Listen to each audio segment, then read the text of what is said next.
पिछली वीडियो में हमने बात की कि विनी को पूरी ट्रैकिंग के बाद काफी सिक्योरिटी पार करने के बाद ब्लैक ब्रदरहुड के लीडर जॉनी के पास ले गया।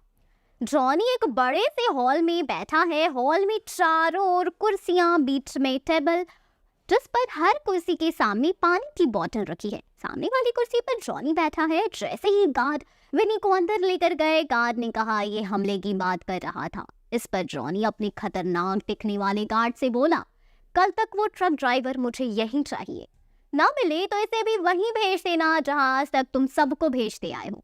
कमरे से बाहर आने पर विनी ने मजाक के तौर पर गार्ड से पूछा, कहाँ भेजते आए हो? तो गार्ड बोला, ऊपर वाले ऑफिस में। जिसे सुनकर विनी खुश हो गया। तभी एक दूसरे गार्ड ने बोला, ये भगवान की बात कर रहा है। तब विनी के एक्सप्रेशंस गणपत को मार देने वाले हो रहे हैं। उधर गणपत और शिया के कमरे में बैठे हैं, जहां पर गणपत शिया के कमरे की उस एक खिड़की में से बाहर देख रहा है। तभी शिया के घर के मुलाजिम उस खिड़की में से गणपत को देखते हुए देख लेते हैं और शिया के पापा राकेश को बताते हैं। तब राकेश कहता है वो हमारा भरोसेमंद इंसान है। इतने में शिया और उसका ध्यान रखने वाले मुलाजिम राकेश को कहते हैं, जी साहब ये तो काफी अच्छा इंसान है, हमें इस पर शक नहीं करना चाहिए। लेकिन गणपत, शिया और चाचा के आने के बाद दूसरा मुलाजिम राकेश को बोलता है, साहब मुझे इस पर शक है। तब राकेश बोलता है, नजर रखो। लेकिन अब शिया और उसका ध्यान रखने वाले मुलाजिम राकेश को कहती है, जी साहब ये तो काफी अच्छा इंसान है, हम इस पर शक नहीं करना चाहिए। लेकिन गणपत, शिया और चाचा के आने के बाद दूसरा मुलाजिम राकेश को बोलता है, साहब मुझे इस पर शक है। तब राकेश बोलता है, नजर रखो। अगले दिन विनी ट्रक ड्राइवर को लेकर ब्लैक ब्रदरहुड के ऑफिस में लेकर जाता है। ट्रक ड्राइवर लोकल टपोरी मुंबईया भाषा में बोल रहा है। उम्र 28 साल, दिखने में गोरा, लंबी दाढ़ी, गले में स्कार्फ, ब्लैक शर्ट और ब्लू जीन्स पहना हुआ है। उससे पूछने पर वो बताता है कि हाँ साहब, अपुन ने देखा था उसको, वो अपुन को पैसे दिया था उस ट्रक को वहां तक छोड़ने के लिए।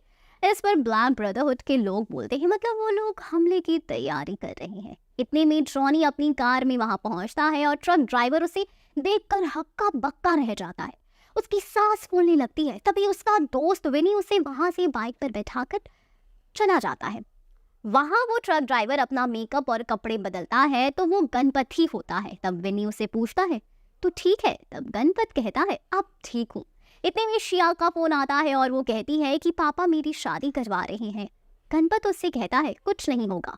गणपत विनी के साथ शिया को भागने का प्लान बनाता है, लेकिन शिया उसके साथ जाने से मना कर देती है और बोलती है कि हमें पापा से बात करनी चाहिए, वो जरूर मानेंगे। इस बात पर गणपत कहता है, कोशिश कर लो।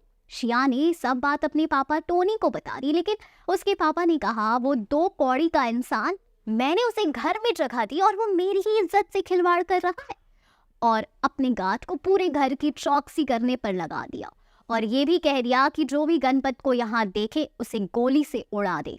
इतना सुनने के बाद शिया ने गणपत से बात न करने की ठानी और शादी करने के लिए तैयार हो गई। इस बात पर एक रात गणपत शिया से बात करने के लिए उसके घर जाने का फैसला लिया। जब वहां गया तो उसे पता चला कि उसे उसके माता पिता द्वारा उसकी मर्जी के खिलाफ शादी करने पर मजबूर किया जा रहा है। वे उस पर उस लड़के से शादी करने का दबाव बना रहे हैं जिसे उन्होंने उसके लिए चुना था, भले ही वो उससे प्यार नहीं करती थी। और शिया के मुलाजिम चाचा ने गणपत को घर के अंदर घुसने में मदद की ताकि वो शिया से मिल सके। गणपत जानता है कि उसे शिया की मदद के लिए कुछ करना होगा। ये बिना किसी को देखे उसे घर से बाहर निकालने की योजना के बारे में सोचने लगा। वो जानता था कि यह आसान नहीं होगा, लेकिन वो उसे वहां से भगाने पर अड़ा हुआ है, जिसमें उसके मुलाजिम चाचा उसकी मदद करने को तैयार हो गए। उन्होंने गणपत को बताया कि कल रात को साहब एक जरूरी काम से बाहर जा रहे हैं, इसलिए घर पर बहुत कम ही लोग होंगे। जिस पर गणपत शिया को भगाने के लिए आने वाले कल की रात को चुनता है। गणपत ने सबसे पहले शिया से बात की। उसने उससे कहा कि वो उसे लेकर भागने वाला है, बस उससे तैयार रहना है। इस पर शिया डर गई, लेकिन उसने गणपत पर भरोसा किया और उसके प्लान से सहमत हो गई। गणपत कैसे कृति और शिया को घर से भगाने में सफल होगा, आपका इस बारे में क्या ख्याल है, हमें कमेंट सेक्शन में जरूर बताएं। हम फिर मिलेंगे एक नई वीडियो के साथ। Thank you.